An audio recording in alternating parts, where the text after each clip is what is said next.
2. 4 Geordies. I didn't even hit. Welcome to the Friendly Geordies podcast. How is everyone doing?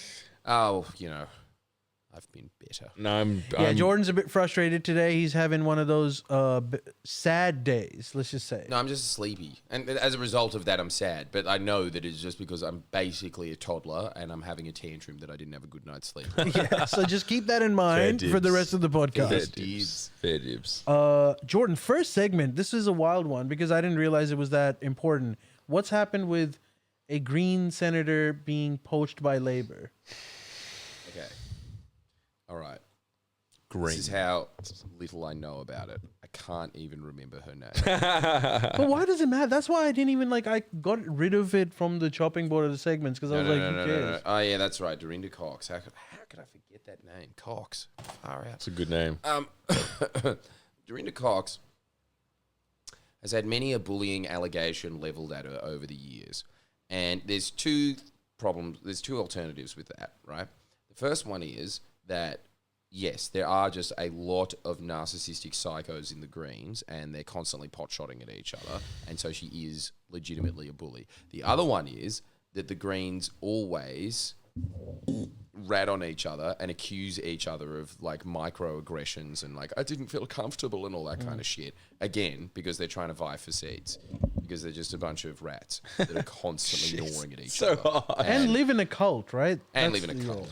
And so a lot of it is endlessly the back and forth. So in terms of her bullying, in inverted commas, it could be true, but it could very equally be the exact opposite, where it's other Greens just leaking on her for political advantage, because they are just that type of party.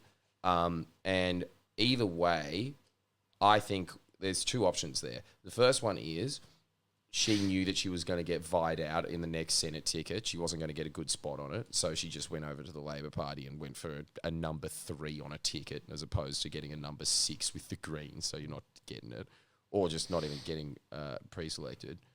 That is one alternative as to why she did it. The other one is, much like the deputy leader in South Australia, who just came out and said, the Greens are fucked, which we all know, and pretty much just says, I have been in a cult this whole time, and it suddenly just hit me that I've been in a cult. She came out and she said, I'm leaving. This place is terrible. And she became an independent. And it was exactly the same thing. You had other hungry Greens trying to out her from her seat. She was going to retire anyway at the end of that year, at the end of that term. And just to get the foot in on that, they just started this massive undermining campaign of her. So she has left as well. So I think that probably Dorinda, there's either that she was just not going to get pre-selected the next time, or the other explanation is that the endless undermining in the Greens finally got to her and she was just like, fuck it, I'm going to go to a party with some actual discipline. I think that those are the two things. And what's good and interesting about it is that now the Senate has 3 pathways open to them. One of them's theoretical. Senete, which I don't think is a real word. I've had my fun. Well, thank you for correcting the record, Miss Love, with this possible other word in another language. No, in addition to his loud breathing inside at the microphone. Sorry, Those are oxygen sighs. Nazi. Oxygen nuts. It's not oxygen Nazi. You're acting like a Clive Palmer. Dude, I'm older. I'm fat and old. I am Clive Palmer. No. Wait, okay, so what's the 3 ways? The 3 things that you're talking about. The 3 ways. Well, before it was either they were going to pass it through the Greens or the Senate. Now, because she's defected over to the Labor Party now could theoretically, I think, get numbers through the crossbench, which would just be hell on earth. But it is it's like in one of those mythical films where it's like, but there is a third way. It's like that. What's that? Join with one nation. Yeah. Bullshit. Yeah, like get one nation together with the shitty teals and the other like just nutbags that are on there. Cowboys, bobcatters. Bags. It's quite demeaning to with a broad brushed sweep various parties as nutbags. Oh yeah. I'm not pulling any punches tonight. Jesus. Welcome Nor do I ever when it comes to the crossbench. Also, I don't know why. Do All of a you sudden, know, Jordan? Nutbags. That's a shtick. Yeah, I suppose you're Painting right. everyone with one brush. I don't know about this friendly Geordie's case. Not very friendly. Oh no! Twitter's ended the podcast. You're biased, mate. You're biased. Did you know that Labor can also do bad things? Yeah. All the classic hits, one after the other. Finally coming Best of election season wrap up. Yeah. It's the snake that keeps eating itself. Yeah, it really is, isn't it? All right, okay. So anyway, oh, the wait, point sorry. is, And someone friendly today came up choice. to me, and again because I was tired, I didn't even hear them, and I was like, "Yeah, thanks for watching." And then Miss Loves prompted and said, "No." He said, "Are you tired of winning yet?" And then I said, "Well, yes, I'm very tired." That's what happened. That's what happened. It was sweet. And that's what happened in the Senate. So you don't think that that's that important? Because I honestly think that this is a sign of things to come within the Greens. I also hear that Sarah Hanson-Young is thinking about making a similar move as well. But That would be a big thing, wouldn't it? If Sarah Hanson-Young moved. oh, especially with Such these a numbers. high profile. Well, that just means could this be the end of Greens as we know it? Really? I fucking hope so. But, you know, it'll always just be replaced with some other form of cunt because they do represent the 2 million cunts in this country. You know, so they need to Jesus represent Christ. A positive pod tonight. Yes. Fuck me. Monetization, goodbye. All right. Yes, that as well. Oh, sorry. Yeah. All right. No more C-bombs. Yeah, and also fix your hair from the back. I get a break. Yeah, that's good. All right, Geordie's just falling apart. quick news. This just came through. Apparently, the Dutch far right leader Got elected, yeah. Wilder. No, he just quit the coalition, and there's going to be a new election. I tell you, this Yeah. politics Oh moves man, this is what we fast. need, guys. We need minority governments. It's so good. That's This moved is fast. awesome, Well, isn't let it? me just tell. So this is the. Oh, no. I was thinking of... I'm talking about this guy. Oh, I was thinking of another So country. he was the far right leader. He was What, very the Mexican woman. No, there's another European country where a right-wing government just got in. so he's very anti-Muslim, and he became the leader. And his first thing was that he's gonna shut down the asylum centers, and he's gonna deport all Muslim refugees. And the other coalition partner said no. And then he And quit. then that was the end of the government. Wait. So that was his line. He was like, "That's it, I'm walking." That was his line. Incredible. Jesus, you got to say... You I gotta, mean, to be fair to him, he he stuck did. by his policies. Yeah, man. He's a man of his word. He's 1.1 agenda man, and you know if you And the deny him agenda that, was not met. So what happens now? A re-election. yeah, another election. Yeah, just sort of triggering another election. And then what? And this is what we want, right? This is what we want. We want minority governments because we want this Yeah. kind of shit to happen endlessly. Right. Triggering elections. And every this is- 6 Did you weeks. know that Australia did the most in terms of policy legislation during minority governments? Yes, that is a fact. That if you just hold up that one dot point, it sounds impressive, doesn't it? Yes, it does. It sure does. I think I'll have minority government. Now tell me more about this Van Wild. Okay, He's well, thinking of Poland. Yeah, Poland also elected a right wing. When Yeah. do they not? I thought that happened I all the don't. time. I suppose you're right. 'Tis Poland. anyway, so that's that. So there's going to be a new election, and then maybe he gets reelected again. And then what does that change? Well, nothing. Hopefully, I guess from his perspective, he'll come in with a bigger majority because he was a very, very, he won by the barest of margins. Right. So if he comes with a bigger majority, maybe he can pass through this. I can't believe that guy won. Van. That dude. Wilders, yeah. Yeah, I can't believe he won.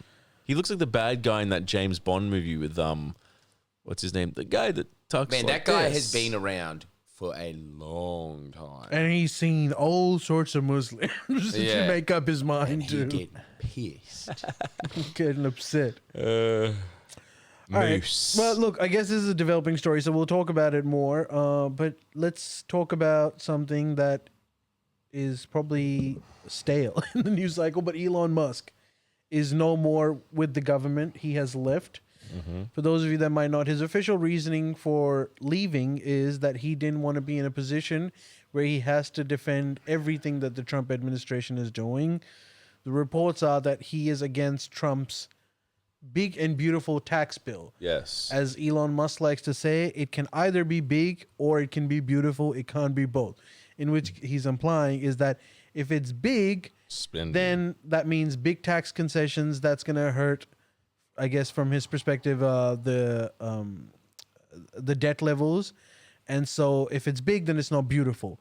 And if it is beautiful, then it's not going to increase the debt level, so it can't be big. And he is leaving as a consequence. My take is, before you guys say anything, I think he's leaving because he has massive investments in China and he's not too happy about the new trade policy. For sure. What do you reckon? Agreed.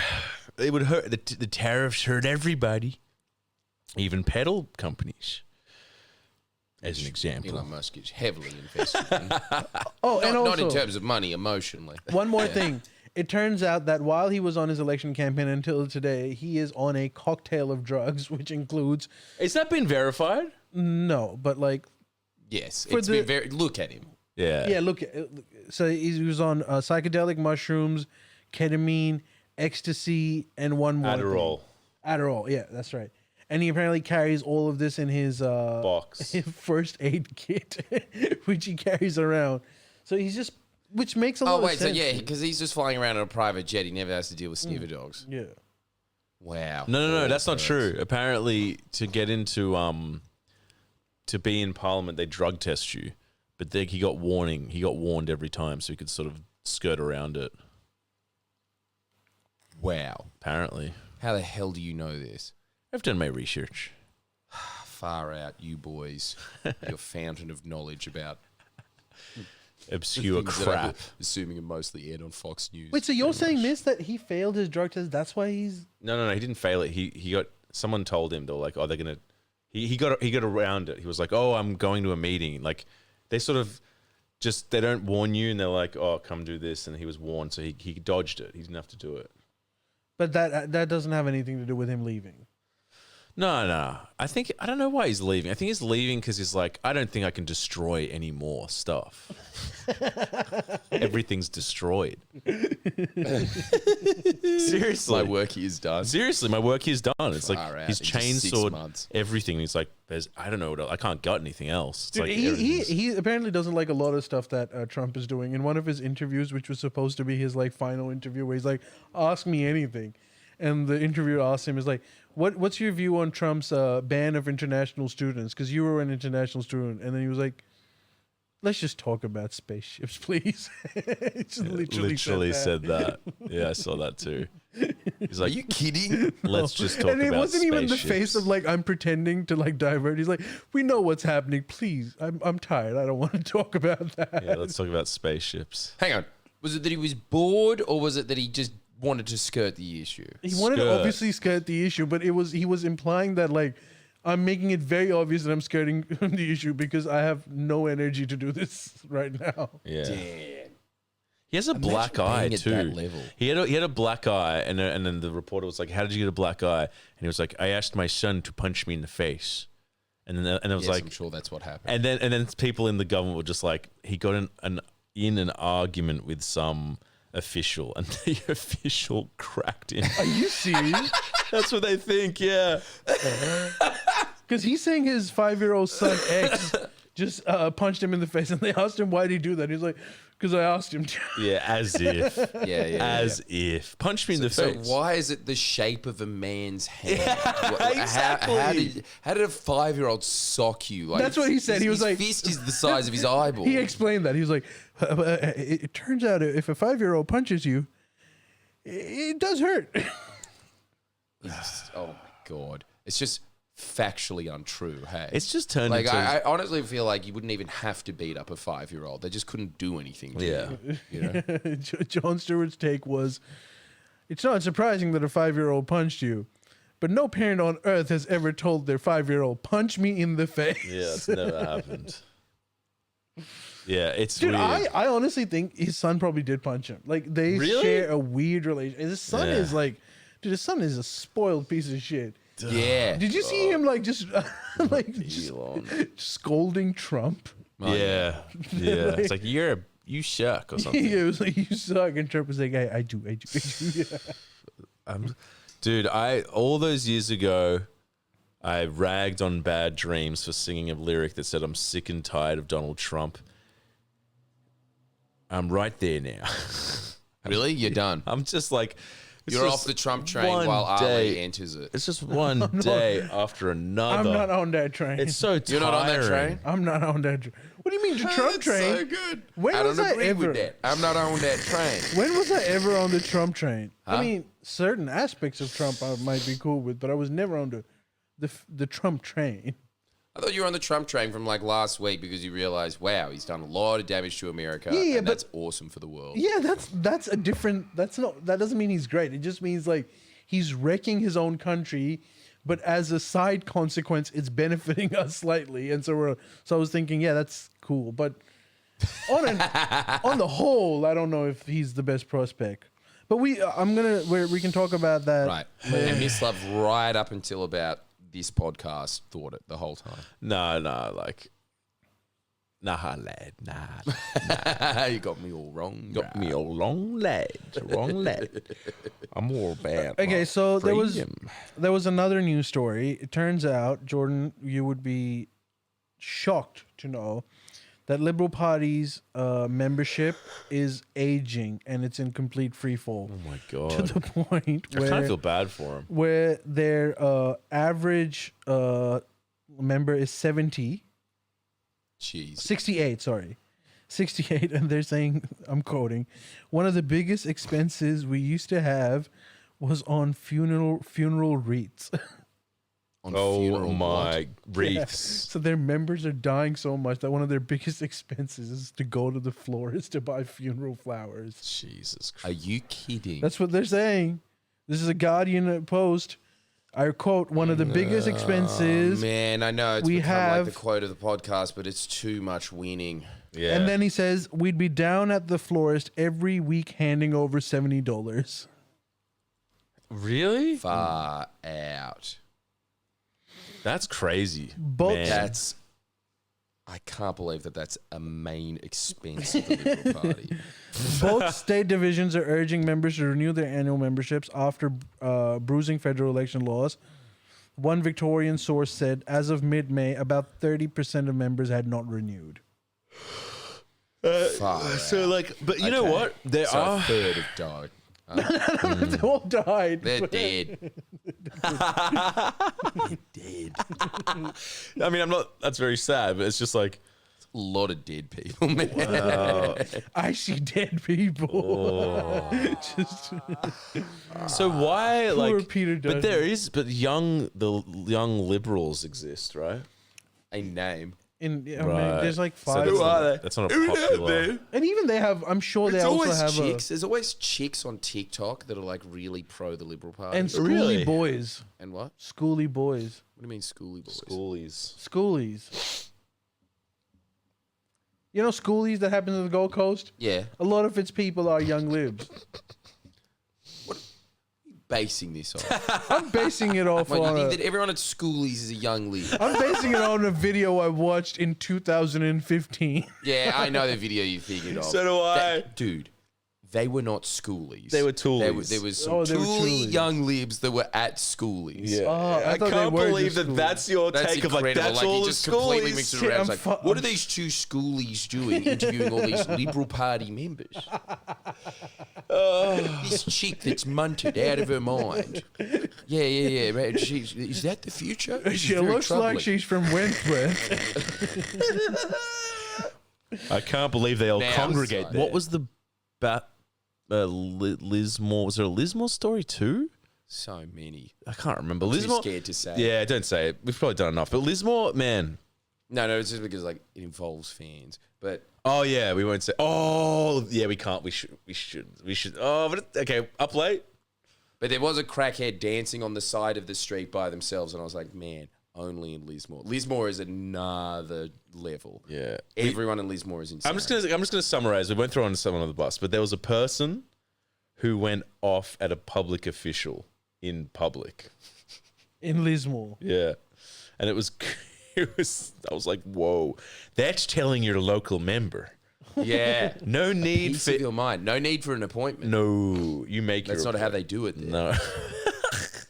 And then on the drive back, we saw a woman on the corner that was dancing to herself, and she had a spoon in one hand and a jar of Nutella in the other. And she was like a crackhead, like maybe 60, maybe 30, who knows? mad. And she's going like, I mean, Nutella is good, but it's like, Jesus. but she was, I've never seen anyone happier. And then ever, there ever. was so many mobility scooters too. Like there was a mobility scooter system where it was like, I'll go onto the grass and then. No, and that you was a can- game of chicken that we saw Yeah, between those it two. was. They were just ramming each other, and you could tell the guy got out of the way, and if he didn't, that woman was just going to keep powering on. She, Yeah. she Oh, is did that what not give a fuck. She was going to go that straight is- into it. I really worry about Lismore because it's a flood-prone city. And then when we were there, it's like, no floods this year. But guess what? It was raining heavily and extremely damp. And Yeah, in our- dude. Like there was supposed to be a massive storm headed towards Brisbane, and then Yeah. just at the right moment, it went to Lismore and attacked them. Dude, like in the bathroom, in the bathrooms, Lismore is an extremely unfortunate place. there's just mold in the bathrooms. You can smell it. It's like, yes, mold. Like, it's very sad because it's like, But you know that's a try because it is like a really pretty area if you think about it. yeah. Well, Ballon is pretty. No, it's pretty. It's pretty. It's pretty. It's a nice area. Yeah, yeah. Lismore. Greater Lismore. Yeah. Great. Yeah. Great in Lismore. Like, Nimbin's around there. yeah. Have you been to Have you Nimbin? been? Yeah. Oh, I've never been. How was it? Yeah, of course you've been to Nick, Of course. You know what, dude? Okay, here's the thing. So if you went to Byron Bay 10 years ago, that's what Nimbin felt like this time. Dang. See, I'm too scared to go to Niven because it's like I'm like It's so not to much be scared weed. of. Well, I'd have to smoke a lot of weed. Well, yeah, do that. I'm never leaving. I'll run into those bushes. Dude, that is something. Like, it is really nice and rainforesty and a pretty area. You always think of like, I'll just settle here, smoke weed for the rest of my life. Exactly. Yeah, you And do a lot get of- that feeling. A lot of people do And dude, that. a lot of people have done that. Yes, they have. Yeah, it's a wild, like the central north coast or whatever is like, it's like a weird haunted vibe up there. Yeah, it is. I want to know what that's all about. Yeah. Why is it haunted? There's some Dark juju. weird And stuff it going makes on there. people lose their mind. You know what it reminds me of? It's the movie The Color Purple. I've never That's seen that. all Wait, of was that the North Nicolas Coast of New Cage South movie? Wales. Yeah. I haven't Oh my seen God. that. Is it Dude, good? This man, miss, he is making me watch every time I go on tour with him. I need to bring this up. Yeah. He makes me watch some fucked up Nicolas Cage movie, Sick. and it scares the hell out of me. And none of them are bad, but may I tell you, none of them are good either. What do you mean they're not good? The Color I love Purple. those They're movies. too, Have you seen Mandy? too intense, bro. Have you seen Mandy? Yes. When did you see it? I watched it in my spare time. Did you How see did you it? even know about it? I know about it, Did you end up watching it? and I saw Which it. one was Mandy? You made me watch 3 Nicolas Cage movies, and all 3 of them freaked me out. One of them was called Dream Scenario. The Face Off. Is this the No, movie? that one was the best one. No, dude. Some movie. Isn't that the film that like Oprah Winfrey's like, it changed my life? yeah, Whoopi Goldberg. So Color from Outer Space. It's not The Color Purple. Yeah, I would say, yeah. Hilarious. No, Wow. dude. What did you think of Mandy? Yeah, I thought it was great. It was What, sick. what eh? happened in Mandy? Is that the one where they live in the woods by themselves? Yeah. And- Yeah, oh my god! that's- Did you watch that? That shit's, Yes, dude. That's All- scary. You That's made me watch scary. 3 Nicolas Cage movies But in a I row. thought that we stopped watching it at the end. No. I watched it. Mandy, I watched Dream Scenario, and I watched this purple shit, and all of them were freaky. Yeah, I love Face that. Off was the only one that I was happy with. Face Off sick too. Really? I want to see this. This looks So you amazing. didn't like Color from Outer Space. No, dude, all of them were good, but they were just like too psychotic. Mad. What do you mean? I want to see this, dude. It means that like I was a little on the edge watching it. Well, for one, the purple one was just like you were literally being transformed into like this weird thing where all your different people will join into. It's a scary concept. and you don't know why it's happening, Yeah. and it's just happening, Yes. and you have to deal with it. Yep. That's I'm a telling you, scary man, one. cosmic horror. Cosmic horror Yeah, is you love the that scariest shit. genre. It's You my love favorite that genre. shit. Easily. Boys, speaking of movies, I'm sorry. Oh, yeah, go on. I'm sorry. Yeah, has to be done. I think this is how this is summed up. I'll say my summarization. I made a meme for it. I'm proud of myself. This is how it sums it up, and then I'll say the movie. You know this Simpsons joke with Apu. You'll know it. Yeah, Apu when Homer quits. It's like, you can take this job and restaff it. This is the movie. It was cheesy, nonsensical, and convoluted. Still, there goes the best damn action movie ever made. Wait, which one was it? Mission Impossible. Oh, you watched The it. Final Reckoning. I watched it on IMAX. Was it good? Dude, it was cheesy, nonsensical, like better dumb. than Top Gun? Yes. It can't be better than Top All right, Gun. we gotta watch it. It was better. We gotta watch it. It was better. And here's But the the thing. man keeps outdoing himself. Yeah, here's the thing. Like, First Oblivion, now this. here's the thing. Like, how good's this? Never Wait, Oblivion. and how good's this? How good's this? This actually happened. I was just like, I can't. I was like, this man is just too funny. the ads go on. For like the ads finish, I mean, and then it goes dark, and we're like, all right, it's the movie, and then just, I swear to God, a giant shot of Tom Cruise's face, like in an IMAX screen, so like 50 meters, his face just going, smiling. It's like, hello, everybody. I just want to personally thank you for joining me on this adventure and watching this film on the big screen in IMAX. It's an absolute pleasure to make this film for you in the big screen. Enjoy. And it just goes, and then it starts, and I'm like, He's the greatest man alive. and then someone in the crowd was like, thanks, Tom. And I was just like, yeah. Yes. Like, dude. Yes. But he just did this little introduction and be like, I personally want to thank you for joining me. And then I sat through this 4-hour or whatever it is epic, and like, the man, he's the last action hero, man. He's the last one. He's the last real living action hero. This guy is legit. And yeah, you can barely follow the story. He's leaning into the 80s cheese because the guy who directed Top Gun directed this. So it's like, it's very Top Gun-y. It's more Top Gun-y. It's very Great. cheesy. Awesome. It's a really amazing way that they summed everything up because there's references to all the movies. And all that stuff is like, you know, there's lines that were supposed to be serious where you're laughing because they're so cheesy. But I'm like, whatever, this is entertaining, you know. But the action, I won't spoil it, but he does these plane scenes. He does these plane stunts. They're fucking real. He did this shit. He literally risked his life, and that's an understatement, doing these stunts. It's insane. Like there's these acrobatics, and it's like he's held on by a thin wire. Like this shit is insane, dude. Absolutely insane. So, best action movie ever made. Do I have to watch the last three? Because I mean, like, look, it's so convoluted, the story, that it's like, don't bother. I mean, it's just like, it's like an acid trip. It's like, huh? It's you know, it's just. But I think it's the last one. So it is the I'm last gonna one. watch it. It's the last one, but it's like And the it's story. 4 hours. It's not 4, but it's like 3 and a bit. It's really long, but it's sick, dude. I just come on. Do you guys agree? I love that man. yeah, I love him. Nice, cool. I like. I love Tom Cruise. And yeah, the stunts, man. They're like, and you know, there's problems. Like there's a little bit too much dialogue, and it's a little bit like dialogue, action, dialogue, action. I'm like, maybe you could fuse the two somehow.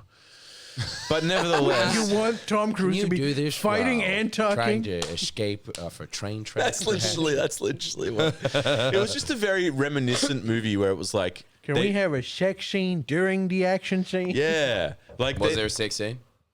no, Maybe. no, Okay, well. but you know, there's allusions to it. But Your imagination is very powerful. oh yes, it is. But like, you got to see it on IMAX, boys. The way Tom wanted it. Okay. Can you please? I want to watch it for that introduction. Dude, the message. introduction. And there's no... it's just dark. And then his face just comes up going... Like, it's just like, fade to Tom. He's like, hello, I'm Tom Cruise. And it's like, yes. You're a fucking... The man, the myth. Oh, thank God he's here. I don't know. There's something about him too, that the fact that I watched Mission Impossible as a kid, I loved MI2. I've watched them all. Like, I've grown up with Tom. So it's like, it's just like an old mate. And he looks incredible for 62. Yeah. Yeah, does he had work done? I don't think so, man. I think he's just one of these freaks of nature, these little midgets that was I mean, born. he is a prophet. I don't, yeah, like, oh, I actually want to watch it again.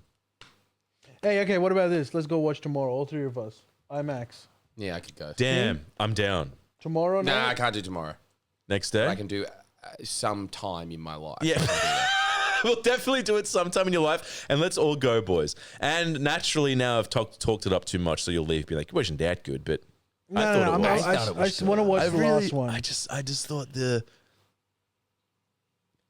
Tom, dude, that man risks his life to entertain us, boys. Man, someone said liking Tom Cruise is just about the most simp thing a person can do. What Yeah, do you it have to is. say to that? Yeah. It is. Well, I'm a And simp. call me Mrs. Simp. Yeah, call me Mrs. Simp. Yeah, Miss Simp. Miss Simp. I'm a simp. Look at me with Posca and musical acts I enjoy. I have selective simp. You do, yeah. You simp to men. I simp to what I like. You simp to men. I don't. Yeah, It's not. because he's a male lesbian. He's a male, is It's true. I just think he's handsome for his age. Oh, me too, totally. Yeah, Yeah. You guys will love it. Like, He's the greatest man. All right, okay. I think that we once summed it up really well. I think Brad Pitt is the coolest man on earth, and Tom Cruise is the most awesome. yeah, he's just Yeah. like, I just like too how he does that weird thing where, like, these days anyway, he's so like, he's obviously kind of nuts, but like, he's just like, someone says something really crazy, like it's like the Pope, like got a tattoo of your face on his arm, and he's always, his response is kind of like, very, very grateful and humbled by that. It's like, you are the new Pope. Yeah. You just get it over and done with. Tom should He's be the Pope. he should be the Pope. I didn't know that he like flew jets in his spare time too. That's what Yeah. who does that? Who flies jets in his spare time? John Travolta, I think, also does that. He flies 747s, like commercial planes, That's but like like a jet. he flies jets. Like fighter jets? Jets. Yeah, he does that Who shit. gives him fun. access to this shit? I think he's got access to like whatever he wants now. Like he has his own hangars filled with planes and stuff. That's crazy. Like I watched some interviews after the movie. He's got his and- own hangars? Yeah, he's got his own hangars, and the movies, the planes in the movie, he's like, the interviewer was like, do you have those? I got to ask. It's like, oh yeah, I've got those planes in my hangar. Damn. Like, we're all losers compared to Tom. Yeah, we are, aren't we? So you have to put your We all fingers suck. like this too when you talk about Tom. Oh, totally. God bless Tom. God bless. The sky's the limit. Such a king. Okay, millions of workers get a 3.5% pay rise after Fair Work Commission's annual ruling. What Did we think Tom about do that? it? No, I'm joking. Did Tom get a pay rise? No, sorry. I'm very humbled by this 3.5% pay rise, which would probably be like 30 million for that Oh, guy. easy. This So, movie. well, I mean, look, they've just adjusted inflation. Any comments on this? Wait, it's gone down, right? Up.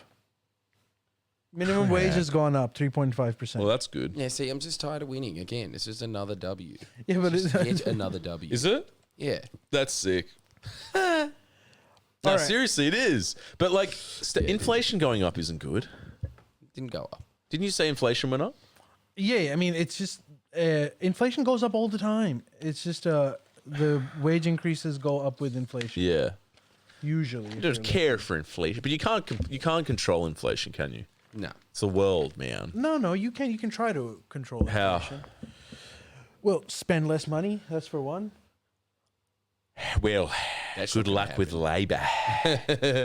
Okay. Well, Just he's like, Yeah, okay, we're dumb moving comment made. Moving on. Yeah. no, I mean, we are trying to control inflation, and we have controlled inflation. It was almost 7% a few months ago, and now I think it's around 2.5%. Yeah. So you can control inflation. It's getting better. But standard inflation is around 2%. That's just how inflation sort of does every year. So when it goes up to the higher it goes. Is there at a point where, because of inflation and wages, like one day, however many hundreds of years in the future, it'll be like, can I have a chopper? I'm like, yeah, it's $75. You're like, yeah, sweet, sale. Is there a way that like the global, the IMF and the World Banks and every financial institution can be like, all right, this is getting crazy. We're going to adjust the dollar and wages and put it all back to zero. So it's like we're going back to the 50s where everything's like some sense, but nothing will change because it's like the dollar, like wages will, every piece of finance in the world is what do you call it? Changed to match. IMF can't do that. Who can do that? No one. I guess the US, because they control dollar, can do 10% of what you're talking about. Why? Oh man, it's a big ask. Why? It's just all right. Everybody Are you a change back their globalist? currency. So. It won't change anything. Huh? If everything is if everything is done equally, I know. Like I've often thought about the same thing, and I'm too stupid to know that that's a Wait, stupid idea. But I know. It's like it's not what gonna is? work. Are you exactly saying? I'm saying, reduce. Like purely like it's He's just arbitrary. saying, how things now, if it was back in the day, would have cost 2 cents, and now they cost like $30. He's saying, can we just go back to them being 2 cents? Yeah, but the earnings were also 2 cents equivalent.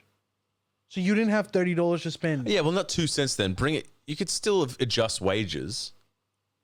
You can still adjust it. It's a margin. I refuse to entertain this question. I just don't think it's worth it. Yeah, fuck it. All right. What the segment that I wanted to talk about? I still think it's good. I think it's a good idea. I just don't think it could be done. Yeah. Do you mean like canceling out zeros for inflation? Yeah, Is that what you're canceling out saying? zeros. Yes. Okay. Yes, that can technically be done, and it is done in certain countries, like let's say Zimbabwe. When it goes up, they just cancel it out. $1 trillion. But if you don't address the cause of the inflation, anyways, it just sort of catches back. Yeah, but that's fine. Then it buys you more time. No, but it doesn't really buy you more time. Any It's just It does. It doesn't buy. It's no. Okay, if you're just talking about it in a purely aesthetic sense, but it's just like things cash too much. No, now, it's not just that. It's like physical currencies are going to become redundant, basically. It is pretty redundant already, let's be honest. Today I went in and I said, can I have like my decaf almond cap? And then she's like, okay. And then she said, oh, wait, actually, I forgot to charge you for almond, which is an extra 70 cents. Yeah. And I said, I don't have 70 cents. And then she just goes and hands me the card reader. Yeah. And I have to swipe for 70 cents. Like, dude, just let him have the it. future is now. Yeah, I don't like that. I never thought that. What is going on here? Why are you 70 shocked by cents. having to use an F-pause I'm machine? shocked. Like, what is Such a little amount. I'm shocked. I'm going crazy here. This next segment is going to be so difficult. Okay. You're like inflation and necessary evil. No. Okay, so this comes from, Pete Hegseth there was recently a That guy conference sucks. in Singapore where defense ministers of different countries came, and Pete Hegseth is telling Australia that we need to increase our military budget up to 3.5% from around, I would say, 1.5-ish%. Damn, everyone's getting to 3.5% pay. Yeah, everyone gets a 3%, which essentially translates into $40 billion additional spending every year. So I just wanted to talk about this particular thing, and this is going to be slightly on a serious tone because I think this has like some serious consequences. So firstly, let's talk about why. I want to initially talk about why we're being asked to increase our spending. Firstly, what we need to understand is that China, according to America, poses some serious security threats, which includes what they claim to be a massive military buildup in recent years. So in terms of just I did some research, and I wanted to actually just get to the nitty gritty of what the threats actually are and how we fit into it. Damn, you got notes, dude. So firstly, what I want to talk about, that China has a policy which is called anti-access area denial. This is a military strategy to essentially deny America or any foreign forces access to their sphere of influence within the South China Sea and the coast of China. This includes mostly a sea denial by missiles. So this is a very complicated missile technology system that they've done. It also includes obviously submarines and aircraft, but on a lesser extent. The other thing that China has recently done is that obviously they've reclaimed these islands, these man-made islands, and these islands essentially have allowed them through the access area denial strategy a capability to project strength all the way to Oceania, which is essentially our area. And this military buildup has increased dramatically in the last 10 years. Hence, you've got Americans coming up and telling us that, we need to increase our military budget. Otherwise, we face an imminent threat from China, which, according to them, is preparing to invade Taiwan. Okay, so this is the sort of the basis, the setup for it. Now, what is China essentially doing is I'm trying to think of how to exactly approach this. So you've got the issue where China is doing the build-up, and you've got the American response. The more I look at this, the more I am getting convinced that there is going to be no war. Really? Okay, let me tell you why there's going to be no war, in my estimation. Number one, two countries will go to war only when they can firstly control what they perceive to be they can control the escalation ladder, and they can achieve strategic objectives by controlling that escalation ladder, essentially controlling war. Now, I do not believe that where we're headed, there is a possibility that either party, whether it be China or the US, has enough confidence in controlling the escalation ladder to the point of waging war. Now, okay, let me explain to you why this, for example, this strategy of spending more money is a bit useless. I mean, some people are saying, obviously, it pays for American manufacturing, and that's what they're trying to basically get us to do, just get some money. But I don't know if that's true. So the idea is, okay, let's look at the AUKUS strategy. The AUKUS, the submarines. We get 5 to 10 nuclear-powered submarines, right? Now, the problem is, these submarines will only be operational in a minimum of 10 years. Firstly, we don't even know if we're going to get these submarines in time. According to most measures, we're probably not even going to get these submarines. But let's just assume we do get the submarines. We get the submarines, we make it operational in the next 10 to 15 years. The problem is, the more I look into it, the warfare will have completely changed by then. So the war domain is moving more towards the virtual domain of it. So the idea is that within 10 to 15 years, throughout history, war has been about bloodshed and attrition. That is the nature of war. But the nature of war is also evolving to the point where I think the future war will be between robots themselves.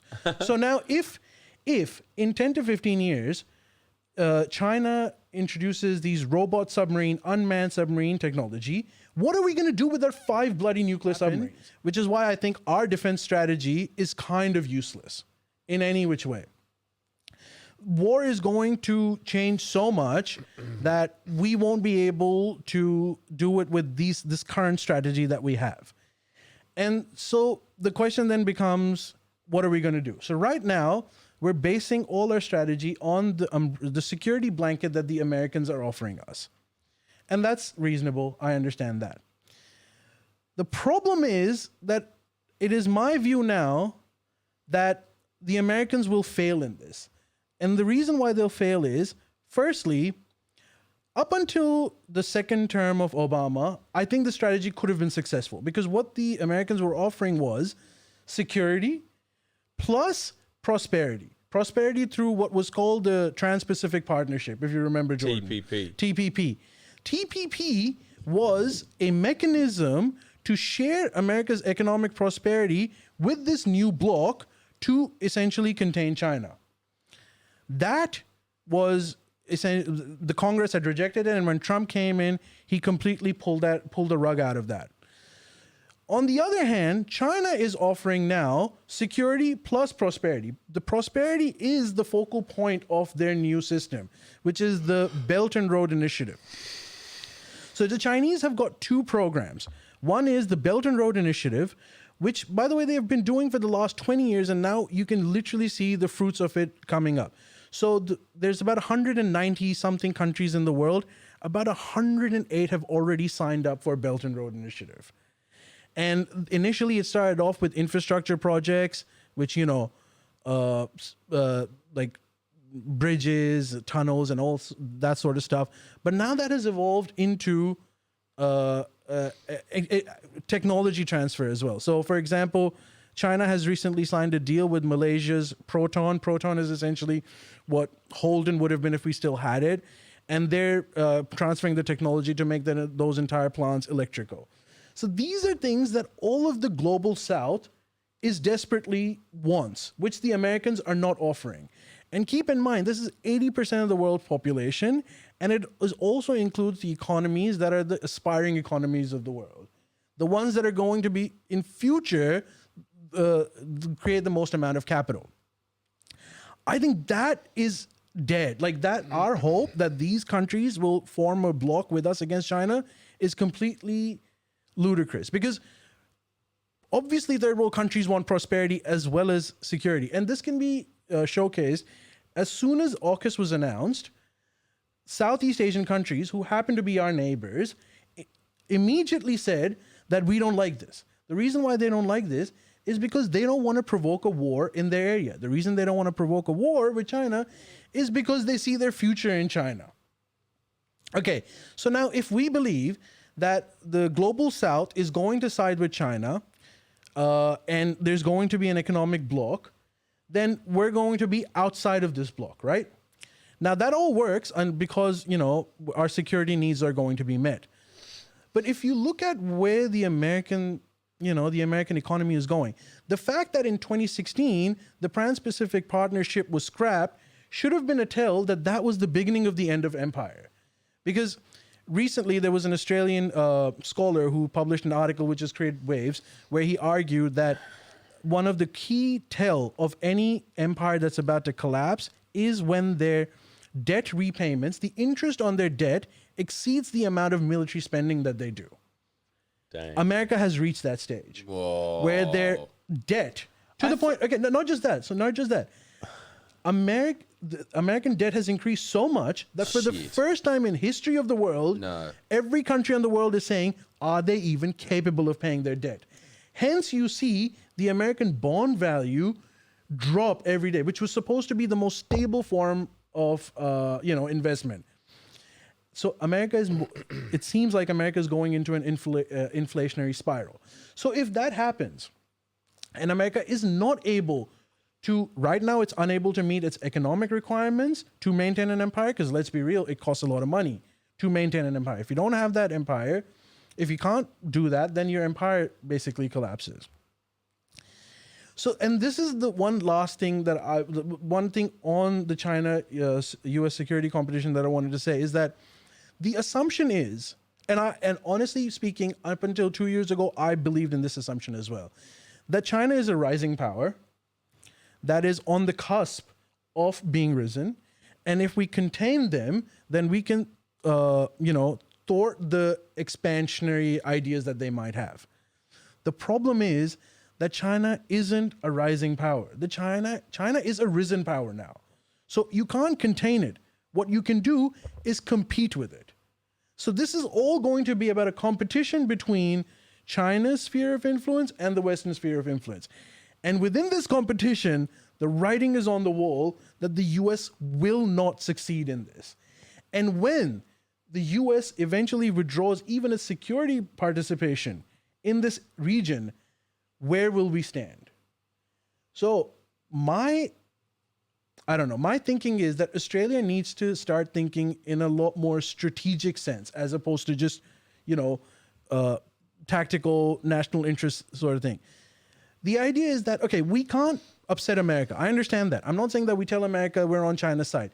We play that game as well with America, but we also cooperate with China in whatever sphere that we can, in areas of mutual interest.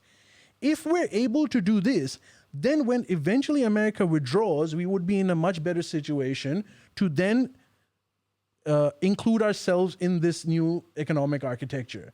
Because if we don't do that and we're stuck, it'll take decades for us to recover.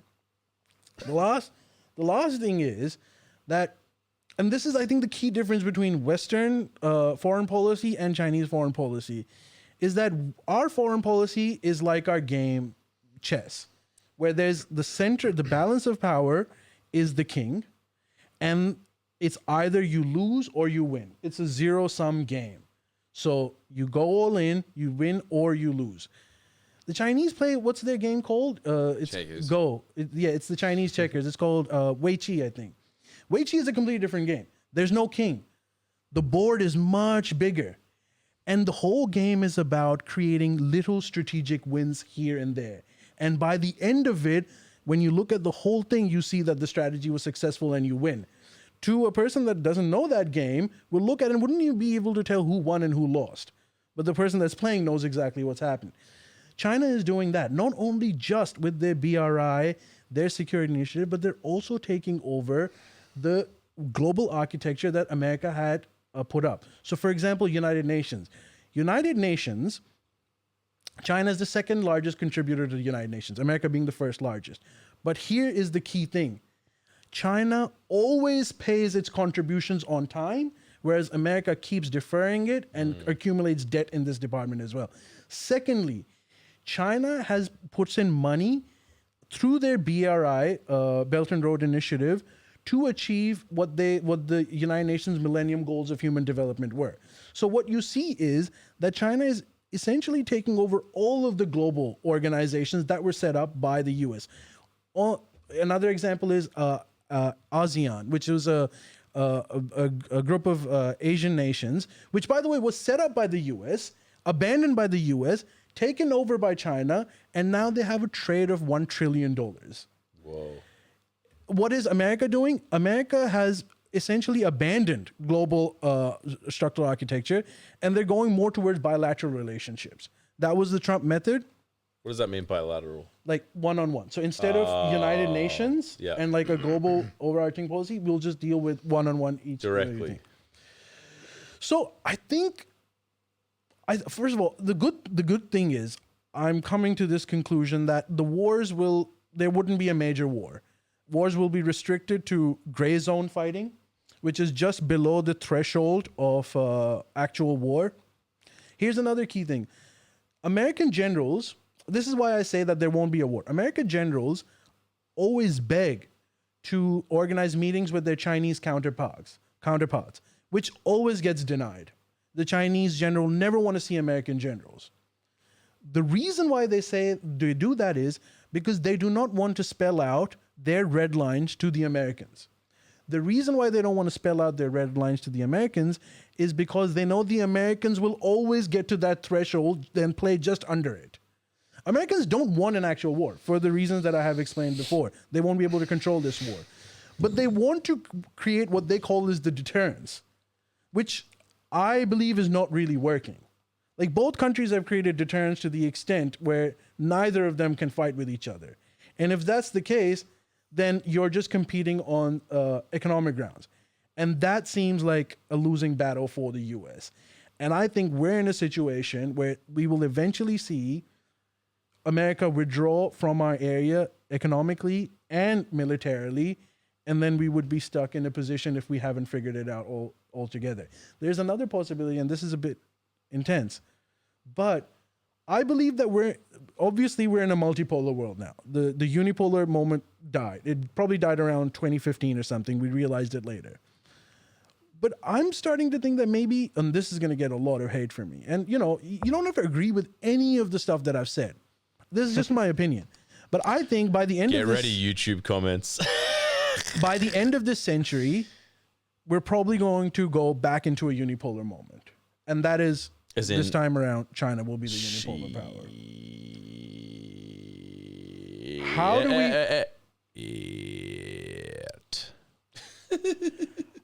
And so but there's incredible opportunities as well. You know, there's a lot of opportunities. Well, for us, I think it's fine for us. How is it fine for us? Because, man, I don't think that China is going to be this, like, domineering force. Well said. Okay, by the and way. this again, one more of my opinion. Another opinion why China won't be. And you don't have to believe me when I say this, but in my view, China doesn't want to fight a war either. China is creating what you are also creating, like we are also thinking. They're creating a deterrent. Because if you look at the Chinese economy, it is mostly based on manufacturing, which means it heavily depends on trade. The trade is through the energy routes in the through the Gulf of Hormuz, and they've got choke points in Strait of Malacca and Hormuz. They also get trade, so their nutritional, like food and agricultural trade through the Red Sea. That's another choke point of theirs. And if you look at that, the U.S. has completely encircled them in this entire area. They have over 700 U.S. like 700 and something bases, 300 of which are serving that particular purpose of containing China. Yeah. So from their perspective, they're building a deterrent, which includes conventional deterrent, nuclear deterrent, and obviously virtual deterrent. And this is essentially to ensure that America does not attack them. This is my view. Yeah, for sure. They don't plan on fighting a war with America. Why I say this is because if you're investing trillions of dollars in your Belt and Road Initiative to essentially entangle your economies to the rest of Asia, are you preparing for war or are you preparing for a good long peace era? I think neither of the parties are actually wanting to fight a war. And I think neither of the parties will actually even fight a war. They'll just be like I said, those robotic warfares where our robots are going to be fighting with their robots in a very limited field, gray zone. And, and the other problem is that we're moving away from the arms race. The arms race was that I have 5 missiles, you're going to get 10. If you get 10, I'm going to get 15. Now it's just data. The entire arms capability has moved towards the virtual sphere, which means it's mostly software. And how do you judge the capability of your opponent's software? An enemy. You can't. So you never really know what they're capable of, which means you'll think 2 or 3 times before you wage a war against them. Right. I think this is over now. The competition is over and the writing's on the wall. Right. It's not a bad future.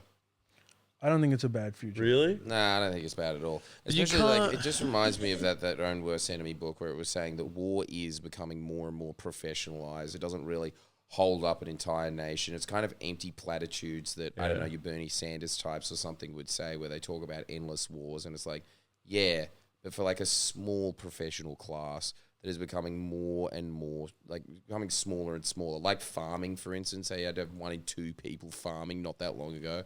And now you need like 1 for 300 people. I mean, there are 2 wars raging right now that would be considered quite. What are they? Russia and Gaza. Yeah, but they're not us. And they're also and also in both instances, if you notice, one side has a belief that they can control the escalation ladder of the war and they can control the war in itself and achieve their strategic objectives, which in Israel's case is Palestinians who are basically, not nearly as symmetrical as them. And then you have Russia and Ukraine, which again is not that symmetrical. Yes, but China and America are not that, is what I'm trying to say. Yeah. They're symmetrical. But how does one keep keep as an American ally and sort of be an ally of China? When there's sort of... It's going to become irrelevant at some point. Huh? He's saying it's going to become irrelevant. America? Yeah. I think America is going to become irrelevant. So it's not going to be like, oh, are we going to upset the Americans? I think it'll be like, they don't care. Like they're going to move back to the Western Hemisphere where their core concerns are going to be South America and North America.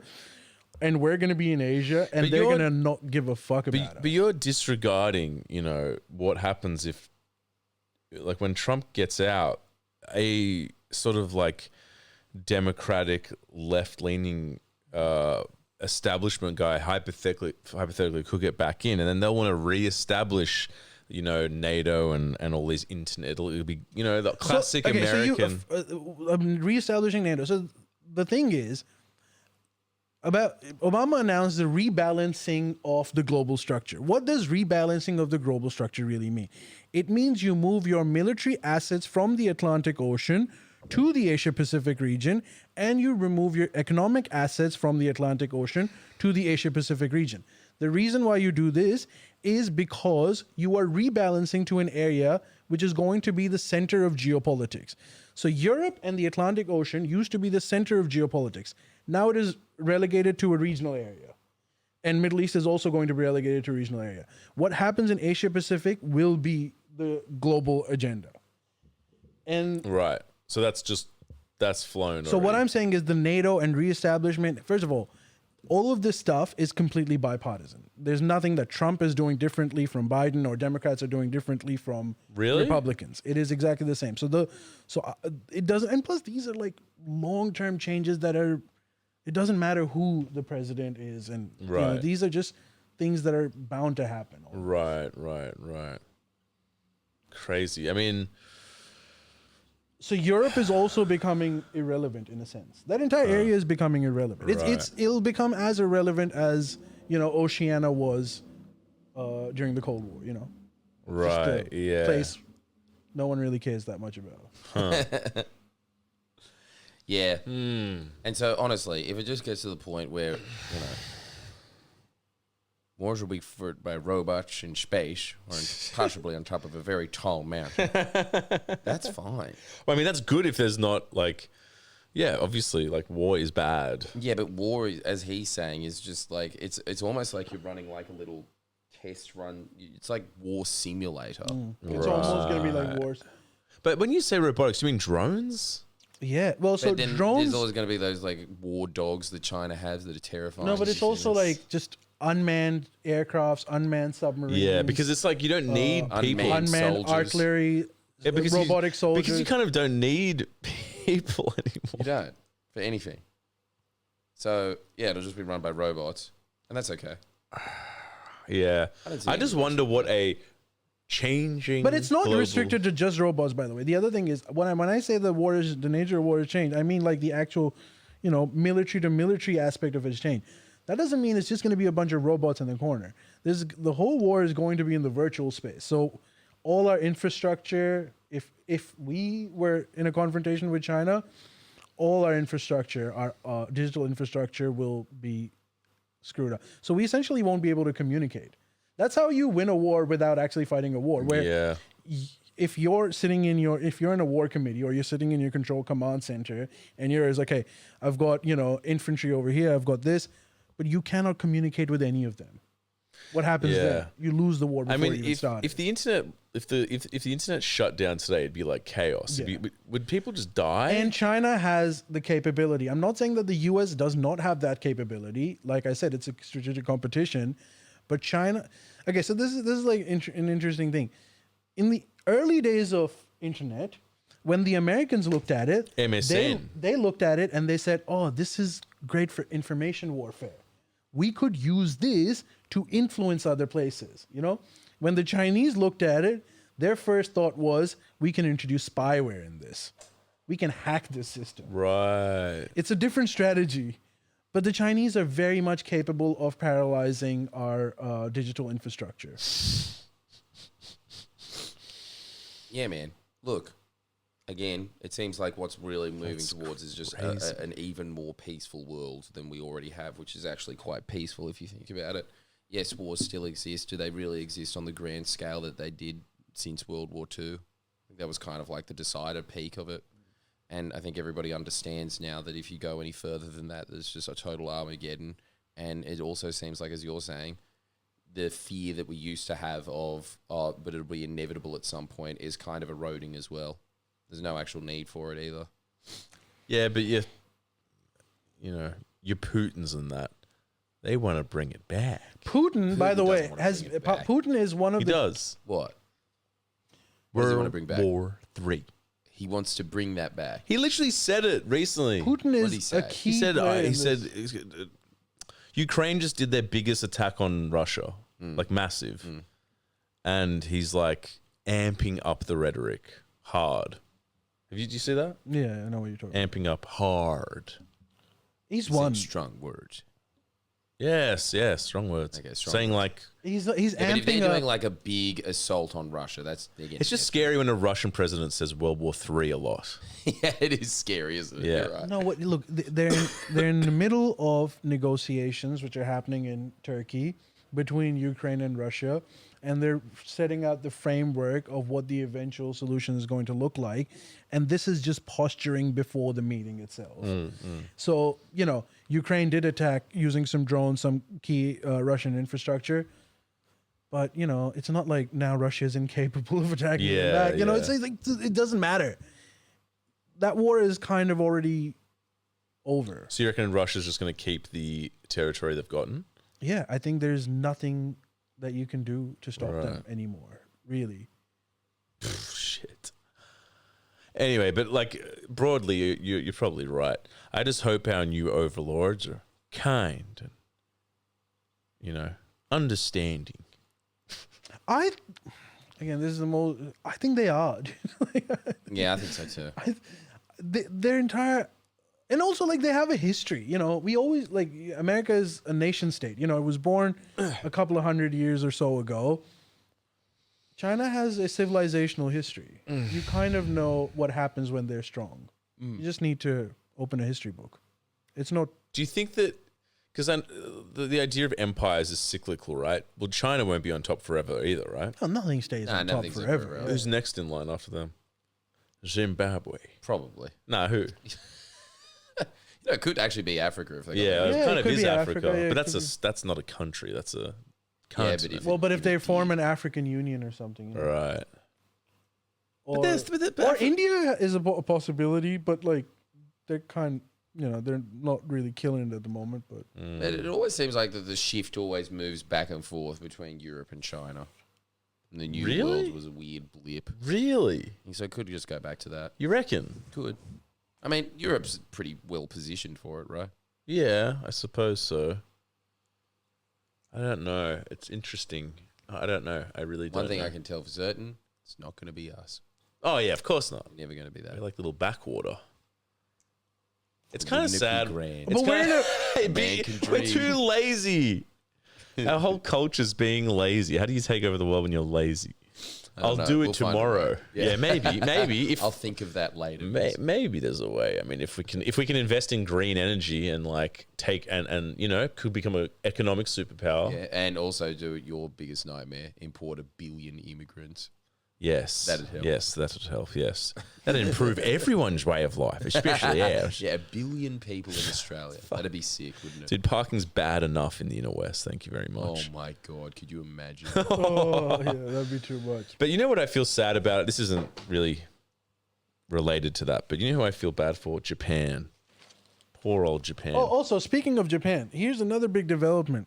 One of our key friends in the Quad, Japan, is in talks with Xi Jinping. Get out and of they here. are working out a possibility of Japan putting economic states in the Belt and Road Initiative.